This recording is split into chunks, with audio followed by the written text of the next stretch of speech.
episode of Go Long Live. I am your host, Barry Long, the second, not the first, not the third. I am the second. Shout out to everybody who is tuning in right now. We are live on CoachellaValley.com. We are live on today's California.com, live on today's Canada.com. We are live on the Twitterverse, live in the universe, live on the metaverse. There will be no Mo Murphy today. He's got other obligations right now, and there will be no Wade today. So you stuck with me. He stuck with me all this entire 30 minutes. We are here Monday through Friday from noon 30 to 1 o'clock each and every single Monday through Friday. And yes, I will be here live on Thanksgiving, on Turkey Day. And hopefully y'all are enjoying, this week off. Hopefully my kids got the whole week off. Oh, Lord, y'all pray for me. But hopefully, y'all are enjoying this time off with your family. Hopefully y'all getting ready to fry up some turkey, because I know I'm frying some turkey, not roasting turkey, frying. And hopefully it's just going to be a good week. But we've got some sports stuff that we got to talk about. Today we found out that Jason Garrett was fired from the New York Giants after we saw that debacle last night between the Bucs and the Giants. The Bucs just look way better than the Giants. The Giants just mired in mediocrity. We're going to talk about that. We're also going to talk a little bit about Baker Mayfield and cover some of these games that happened this past weekend, this past Sunday. We're going to talk Lions, Browns. We're going to talk Carolina Panthers and the Washington football team. We're going to talk Chargers, Steelers, Cowboys, Chiefs. And also, I wanted to start the show off because I like to start the show off just, with some random stuff. And we always do a meme of the day. But this is just the most ridiculous thing that I saw yesterday. If you don't know who that is Kyle freaking Kuzma, former Laker. He is now a Washington Wizards. He's a member of the Wizards team. And this is what he wore going into the game the other night against the Charlotte Hornets. And now we've known that NBA players all the time wear, crazy stuff. We've seen D Wade, Russell Westbrook. These guys wear like some crazy outfits. Russell Westbrook right here. This is one of his craziest outfits. He looks like Tyrone Biggums from the Chappelle Show. My man straight up was like, yo, I want the homeless look. And complete with the beanie hat and the holes in the jeans and the shoestring. He looks absolutely ridiculous. And then D Wade got criticized a lot of times for wearing stuff like this, for wearing shorts with a suit or wearing a capris. I don't even know what kind of shoes those are, man. Like fashion is just one of those unique things. It's just like art. You can take a canvas, just throw some art up, just throw some random paint on there and charge people like millions of dollars. Art is expensive nowadays. And it's just one of those things. Fashion is kind of the same way. But this guy looks like something straight out of Project Runway. He looks like a 3-year-old that ran into his grandma's closet and came out with her clothes on. What fabric is that? Is that Berber carpet? Like, what is my man doing? He's like, yo, let me get the 11XL. They don't even make clothes that big. They don't even make people that big to wear clothes that big. He looks ridiculous. But that was what Kyle Kuzma had wearing into the Charlotte Hornets game. And the Washington Wizards are 11-6 right now. They have one of their best starts in franchise history. So, shout out to them and shout out to Kuzma for having the confidence to wear that. He looks absolutely ridiculous. All right. So today we're also going to talk about our most electrifying player of the week, brought to you by Palmer Electric out here in Palm Desert. We'll talk about that shortly. But first of all, let's just get to the main news of the day. Jason Garrett is fired as the head coach. As the offensive coordinator for the New York Giants. Now, we know Jason Garrett. He was the head coach for the Cowboys from 2010 to 2019. His best season was 13-3. That was in 2016 when he had Dak as a rookie and he had Ezekiel Elliott as a rookie, and they just had a phenomenal year. And if you remember that year, they ended up losing to the Green Bay Packers by field goal in the playoffs. Devastating loss for the Cowboys fans because it was such a great year. But Jason Garrett was, in my opinion, one of the best head coaches and leaders of men that we had in the league. He just was filling a difficult role. Okay, like being the Cowboys head coach is a difficult role because Tom Landry and Jimmy Johnson have set this precedence, and it's got this aura, this mystique around it. You see the way Mike McCarthy looks on the sideline right now. He looks like he doesn't know what the hell he's doing. He's a damn good coach. He knows football. Jason Garrett, for the 9 years that he was on the sideline, he looked like he didn't know what the hell he was doing. And if you ask around the league, and if you know the game, you know that Jason Garrett is one of the most respected football minds in the NFL, one of the most respected leaders of men in the NFL, one of the most respected people just in general in the NFL. And he looked like he didn't know what the hell he was doing on the sideline. But then when you go back to previous coaches that the Cowboys had, they had Wade Phillips. Oh, my God. Don't even get me started on Wade Phillips. He looked like he's just a hot mess. Like, he just was never meant to be a head coach. But the Cowboys' job is such a difficult role to fulfill that even Bill freaking Parcells didn't even look the role. And we remember what he did when he was the Giants head coach. And he won those championships with LT. And he had Bill Belichick as his defensive coordinator, Phil Simms as his quarterback. Bill Parcells didn't even look like a good, decent coach on the sidelines for the Cowboys. So that's a hard job to fulfill. So Jason Garrett, they were mired in mediocrity for so long. 8-8. His overall record, though, was 85-67. I found that to be very interesting. And for all this talk about some guys who just look like they're just coordinators. Like there's a lot of guys who do not fit the role as a head coach. They just look like just coordinators. Like Josh McDaniels. We saw Josh McDaniels when he was with the Denver Broncos as their head coach, and he just didn't look the role. And he's just not meant to be a head coach. But when he's in that role as the offensive coordinator for the New England Patriots, no matter what quarterback they bring in, no matter what system they try to run, no matter what personnel he has, he always seems to make it work. This is a guy who was built and created by God himself to be an offensive coordinator. It just is what it is. And maybe one day he'll get a job as a head coach and maybe he'll be successful. We've seen other coaches be good coordinators and then go on to get their first head coaching job and they weren't successful. And then they ended up getting another head coaching job and they were successful. Bill Belichick being one of them. We saw him fail before he became to the Patriots. We saw Pete Carroll fail before he ultimately went back to USC and then went to Seattle. So we've seen guys not do so well in their first step, but some guys are just meant to be coordinators and will never be a head coach. And I'm just thinking Josh McDaniels is one of those guys. Another one of those guys that I see in that kind of same category is Todd Bowles. Is it just me or Todd Bowles he always got the stank face, like somebody just pooted or like his stomach hurts. Every time they get Todd Bowles on camera, he got that stank looking face. Like they should call him Todd Bowles. That's what we gonna call him, Todd Bowles. But Todd Bowles was never meant to be a head coach in this league. He looked terrible as a head coach for the New York Jets. Great as a defensive coordinator for the Tampa Bay Bucks. Great as a coordinator when he was with the Arizona Cardinals and BA back then. He was with Bruce Arians in Arizona. It's just meant to be a defensive coordinator. Now, we've got other guys that are in the league that are coordinators that need an opportunity to fail maybe. And then we can find out if they're coordinators or head coaches. You got a guy like Byron Leftwich in Tampa Bay doing an amazing job with that play calling with Tom Brady, having to adjust the entire playbook for Tom Brady, trying to get the ball out of his hands quickly, trying to figure out when or not we're going to go deep because they like no risk it, no biscuit down in Tampa Bay. Byron Leftwich needs an opportunity. Eric Bieniemy in the Kansas City, they've been talking about he needs an opportunity to be a head coach. Brian Daboll in Buffalo. I know Buffalo's struggling right now offensively, but hey, Brian Daboll's been doing some amazing stuff, and he deserves an opportunity to become a head coach in this league one day. So there are guys that need an opportunity, but there are certain guys that are just coordinators. And my take on Jason Garrett is he is a guy that is just a head coach. I don't like him as a coordinator. I don't like when you pan to him after Daniel Jones throws an interception, but I do like him as a head coach. And if you could put the right pieces around him, put the right coordinators, the right offensive coordinator, the right defensive coordinator, and let him strictly be a leader of men and let him be the head coach of that franchise and really give him an opportunity to put his footprint on that franchise, I think that Jason Garrett will be a decent head coach. So this is my take. This is my prediction. Bold prediction is that Dan Campbell will get fired, obviously, at the end of the season. I mean, he'll get fired. We know it. It's just happening. It's just coming. But I think that Jason Garrett goes on to become the head coach of the Detroit Lions next year. And that's a franchise that's not too much of a mystique for him.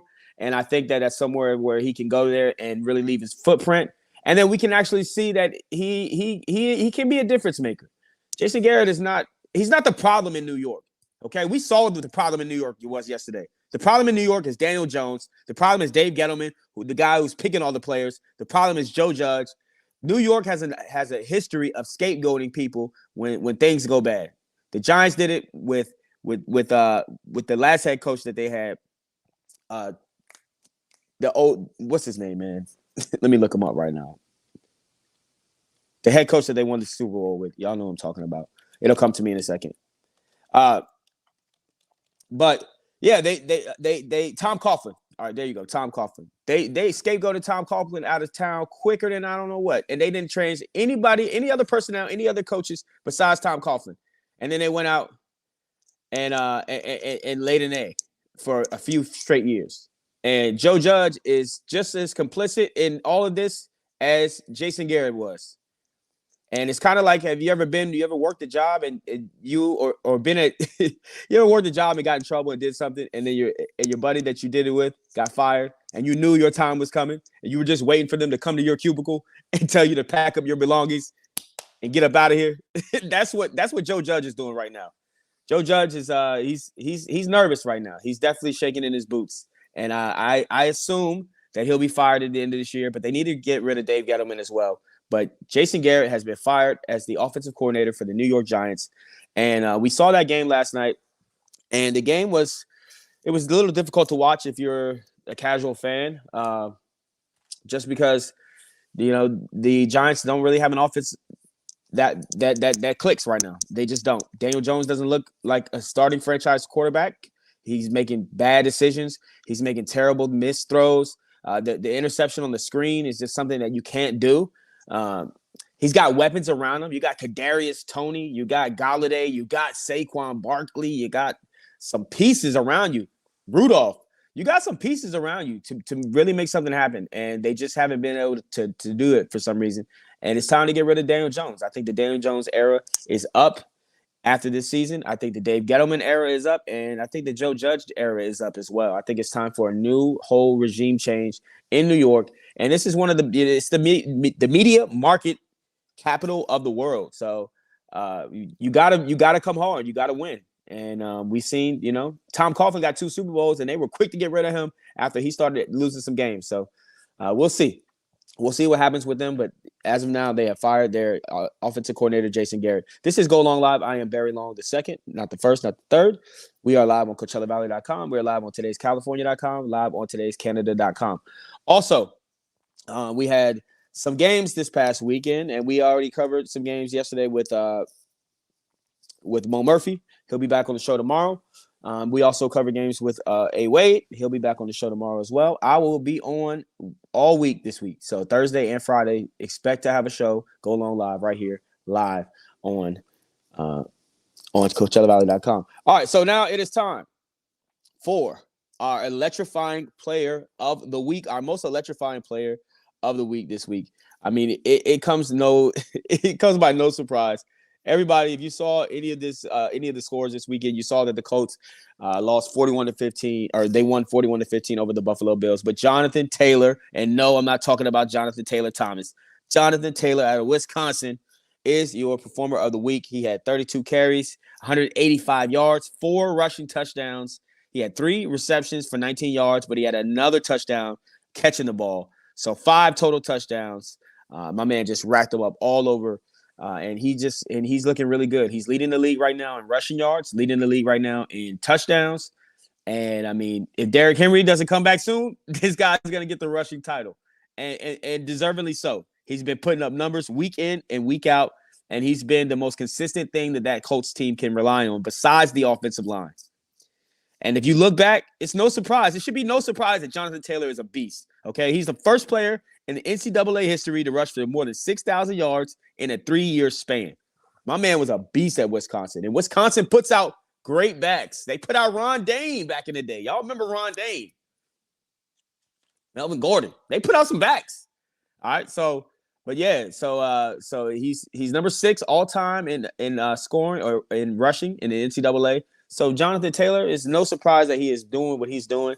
But yeah, man, I'm thrilled to see a young guy that comes up. And, running backs, they don't get a lot of love in the draft. They don't get a lot of love, coming out of college. It's like, running backs are a dime a dozen. But he's one that's proven that, man, if you go out and you spend a top pick on the draft on a running back, it could come back and it could bless you. So I'm definitely happy for Jonathan Taylor and the success that he's had this season. And if you would like to do anything commercially or residentially, electronically, electric-wise, make sure you give a call to Palmer Electric, 760-797-7878, and make sure you let them know that Barry sent you. Tell Larry that Barry sent you. But yeah, Jonathan Taylor is the most electrifying player of the week, brought to you by Palmer Electric. All right, so now let's move on and let's talk about some of these games that we had this weekend. The most talked about game, I guess, is the Browns and the Lions, because we've had a terrible game by Baker Mayfield again, and he did not want to talk to the media after the game. And it was the first time he's ever done that. And we know Baker Mayfield. Baker Mayfield has a lot of bravado, has a lot of moxie. He's got balls, man. He'll go out there and talk to anybody. And he's not afraid to go at the media. He's not afraid to talk after a loss, after a game. But he has been drugged through the media a lot lately. And a lot of people are calling for his job. And his wife came out and said something to the media on Twitter. I mean, it's just getting bad. And he was being booed this past weekend after his second interception at home. At that field that he's protecting, that home that he's protecting in those Progressive commercials, they booed him. They booed him in his own house, okay? And he didn't like it at all. And he didn't want to talk to the media. So he addressed the media the next day, said that he doesn't worry about the boos. He's not worried about any of the people that are calling for his job. I mean, obviously, if people are consistently saying that you should be fired, then you're obviously going to be hearing some of those whispers in the background. And Baker Mayfield is hearing them, and they're starting to affect him. But what I want everybody to take a pause and just think for a second what it was like before Baker Mayfield got there. Baker Mayfield, I mean, they had quarterback after quarterback after quarterback after quarterback after quarterback that did not work out. I mean, I could just name like 4 quarterbacks off the top of my head that were terrible for them. Charlie Fry, Johnny Manziel, Couch. When you say the name Couch in Cleveland, you just gotta say ouch. It hurts. It hurts. They had Deshaun Kaiser. Man, they drafted a lot of quarterbacks. They spent a lot of time looking for a quarterback in Cleveland, and they just have never found one. And they finally got a guy, man, a guy who he's struggling right now. He's looking terrible. He's making some bad decisions. He kind of feels like he kind of ran Odell Beckham Jr. out of town. But let's not forget that this man is injured this season. He's got a torn labrum in his non-left throwing shoulder, his left shoulder, which can affect anybody. He's got a knee injury. He's got foot issues. He's got Odell issues. He lives in Cleveland. It's cold in Cleveland. And when you're not winning, it can be colder. But his overall winning record is 28-27, which is okay for Cleveland. Now, if you're talking about New England, you're talking about, one of these top franchises that's used to winning, then 28-27 is not going to cut it. But we're talking about Cleveland here, okay? Baker Mayfield, it is not time to close the book on Baker Mayfield. Mo Murphy, my co-host, he is so done with Baker Mayfield. I mean, he is so over Baker Mayfield. And that's got me fed up. So on Friday, that's what's going to be my first fed up. Fed up Friday is everybody that's hating on Baker. Give Baker another chance. Give Baker one more season to see. Do not pay him that big contract. He is not worth $30 million. He is not worth $28 million. Not right now. But what you do need to do is you should franchise tag him for 1 year. Give him a chance to be healthy. See what he can do with a full season under his belt being healthy. And if he's not the guy, then you make that determination next year. But right now, I think it is a little too soon to pull the plug. And you don't really have any other options at quarterback. You go out there and who are you going to pick? You got to go get somebody in the draft who you have to develop. And it's going to end up looking like the same Cleveland that it always has been. The reason why Cleveland hasn't been successful is because they haven't been consistent and they haven't stuck with one option. They're giving you this, they're giving you that, they're giving you this, they're giving you that. And it's ridiculous. I mean, he had Freddie Kitchens and then he had Kevin Stefanski. Before that, he had a lot, man. He had a lot. Hugh Jackson. I mean, he's dealt with a lot of different coaches in his first couple years in the league. And any quarterback would be all over the place if you gave him different bosses each year. You get a new boss every single year. So I think if you give Baker Mayfield some consistency, give him a year without without Odell Beckham Jr., give him a year clean, free of injury, then you franchise tag him and you see what you got and you readdress it next year. But pulling the plug on him right now, you better have an option. If you do pull the plug, then go out and get Deshaun Watson. Everybody's talking about Deshaun Watson's gonna be up. Go out and get him. Go out and get somebody. Go out and make a play for somebody. But you better have an answer. You better not pull the plug on Baker Mayfield and not have an answer. Because Baker Mayfield, he's not great, but he's not terrible either. 85 touchdowns and 45 interceptions, 62% completion percentage. So I think you franchise tag Baker Mayfield. I think you give him another year. This is Go Long Live. I am Barry Long II, not the first, not the third. We are live on CoachellaValley.com, today'scalifornia.com, live on today'scanada.com. We are also all over Twitter. Shout out to all the people that have been showing love and support for the show. We're getting like 30,000 views on some shows. We're getting like 60,000 on one show. It's been a fun little ride, but we appreciate it. And if you're watching live, comment, say something, and I'll be able to pull you up, just like I pulled up today's California comment, and we can interact and we can talk. All right, but yeah, so the Browns defeated the Lions, and that game was pretty boring if you watched it. The Lions just looking for that one win, man. And I feel so bad for Dan Campbell because you know how hard it is to win in this league when you watch these teams go 0-16 and you see how close these games are that they lose, and just they lose by just a hair on their chin. I mean, even my Ravens, we barely beat the Lions by a 66-yard record-breaking field goal. And it's that hard to get a win. It's so hard to get a win, they can only get a tie.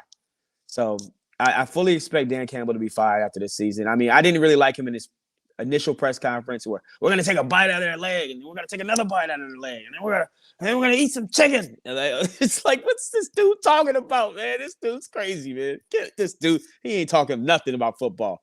So, yeah, the Lions, it's been rough for him. I feel so bad for Clyde Buff. That's my guy, man. Lonely Lion. Shout out to him. But yeah, man, it's not looking too good there.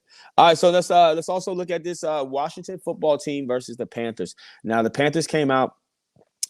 This is their first game back at home with Cam Newton, his homecoming. You know, the I'm back, the whole Superman thing. He came out, you know, he was fired up. But Washington came out more fired up. And I think that they wanted to send a message to the Carolina Panthers saying that we back our head coach and Ron Rivera. And it was Ron Rivera's homecoming too. And a chance for him to link up with Cam Newton at midfield. And it was a beautiful embrace to see those guys, you know, because they seemed like they were so close during that Super Bowl run. And then afterwards, it seemed like that relationship got frayed and just they became distant. But it was good to see them embrace at midfield. But yeah, you saw Taylor Heinicke show that he all the criticism he's been taking the last couple of weeks, he showed that he can play in this league. Taylor Heinicke had a pretty good game, 206 yards, but he had 3 touchdowns. Cam Newton didn't have any interceptions. Cam Newton protected the football, 189 yards for 2 touchdowns, had a decent game, but ultimately wasn't able to be that difference maker for the Carolina team. And when you got Christian McCaffrey back, you got some weapons. Robbie Anderson, he's got more. He's got some weapons. The more and more Cam Newton learns this playbook, the better and better he'll be. After watching the game against Washington, I really want to take a step back and say that I do not think they're going to go on the Super Bowl run. It's a great story. It would be a phenomenal story if Cam Newton was able to take them on the Super Bowl run and actually win the Super Bowl. But it ain't happening this year. No, it ain't. So, you know, it's a fun story and it'd be good to see, but we'll keep an eye on them and see, as long as, you know, they continue to add pieces around him and he continues to learn that playbook. We'll see. We also had a game between the Chiefs and the Cowboys. This was the game of the week by everybody. Everybody was really excited to see this game, as I was. Chiefs defeated the Cowboys 19-9. It was a boring game as well. It was just a sloppy game from Dak Prescott. Dak did not play well at all. 216 yards, 0 touchdowns, 2 interceptions. But you got to remember that the Cowboys have a lot of injuries. He didn't have Amari Cooper. He lost CeeDee Lamb at halftime. No Randy Gregory. No Lawrence. There's a lot of people that were out. Tylen Smith. They're just missing a lot of guys right now, and it's one of those things that a lot of teams, every team in the NFL is dealing with injuries. But the Cowboys, you know, the Cowboys will be just fine. And they didn't look that well against a team that's one of the best teams that, you know, historically these past few years in the NFL. And that was the reason why this was going to be such an important game. It was a measuring stick against the elite in the NFL. Although the Chiefs have been playing terrible, they're starting to play well lately. But they're still the Chiefs. Still got Pat Mahomes. Still got Andy Reid. Still got the Honey Badger back there. Still got all those weapons around. Kelsey and Tyreek Hill, and they're the Chiefs. So the Cowboys really wanted to see how they measure up against a top team in the NFL because they will be in the playoffs this year. Whether we like it or not, the Cowboys will be in the playoffs this year, and they'll be looking to make a playoff run. And this is a good measuring stick. And they just came up short, and they played sloppy, and they looked like the moment was too big for them. And even they coached sloppy. They coached scared, and they weren't calling great plays. And Dak wasn't taking risks and taking some of the stuff that he could have gotten. So maybe they'll take this game and they'll learn from it. But I fully expect the Cowboys to bounce back. And I'm impressed with the fact that they were able to keep that offense to only 19 yards. I mean, to only 19 points, because we've seen the Cowboys defense be elite, and then we've seen them, kind of struggle at times. And they played well against Pat Mahomes, and they were able to muck it up and disguise coverages and stuff like that, and make it difficult for Pat Mahomes. So the Cowboys will be just fine. I look for them to bounce back. They're in a pretty weak division right now, so we'll see. We definitely will see. Another game was the Chargers and the Steelers. By the way, we are Go Long Live. I am Barry Long the second, not the first, not the third. This is CoachellaValley.com. Today's California.com. Today's Canada.com. The Chargers defeated the Steelers 41-37. It was a Sunday night thriller. It went back and forth, back and forth. It was a pretty good game. It was almost out of hand up until the Steelers were able to block a punt and get a play on special teams, and then they made it a game. But ultimately what happened was Justin Herbert turned back into Justin Herbert, and he was able to win the game. He did have an interception, but he had 3 touchdowns, 382 yards, and just putting up 41 on that defense is bravo, brother. Bravo, brother. For real. Justin Herbert is one of my favorite young quarterbacks to watch. I mean, he's just so accurate with the football, makes such great decisions. He's so strong and he can run it. He can run it too. If he needs to get outside of that pocket, he can run it. He had 90 yards rushing in that game. So shout out to Justin Herbert. He's 6'5", 6'4", runs a 4.6. That guy is going to be one of the best quarterbacks for a long time to come.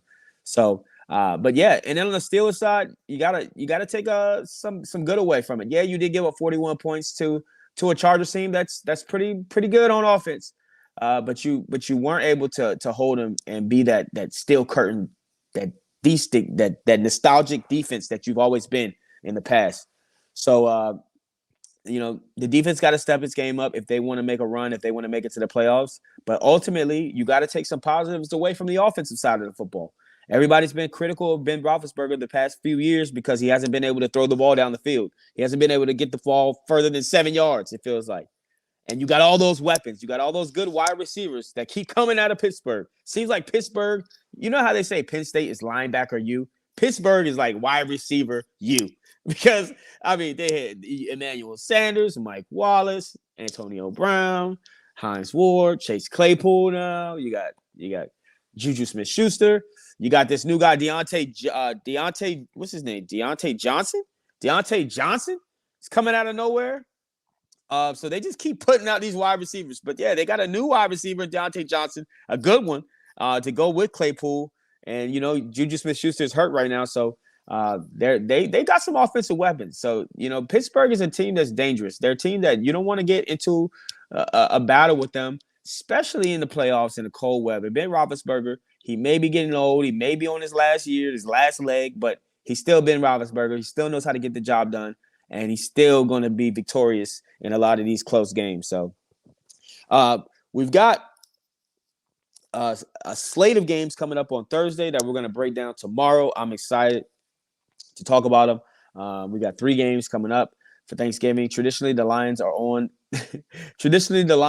on Thanksgiving, and everybody hates it. As much as you hate it, I feel bad for the Lions this year, and I'm rooting for the Lions to get their first victory. Yes, I did say Dan Campbell will get fired at the end of the season, but I am predicting that the Lions will finally get a win, and it will be on Thanksgiving, and Dan Campbell will be so damn thankful. All right, so Everybody that's been tuning in, we appreciate y'all for watching the show. We'll be back tomorrow. You know, I'm out here Monday through Friday at noon 30 each and every day. And I just want to leave y'all real quick with with some wise words from Jameis Winston because I love it. Give overall shape to the way this played out, Jameis. Well, I just think we were prepared. You know, one thing my trainer, he told me, he said, what did he say? He just told us to He just told us to be prepared. He just told us to be prepared.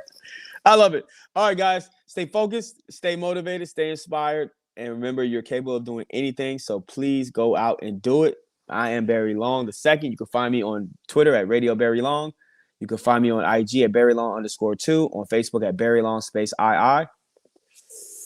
See y'all tomorrow. Peace.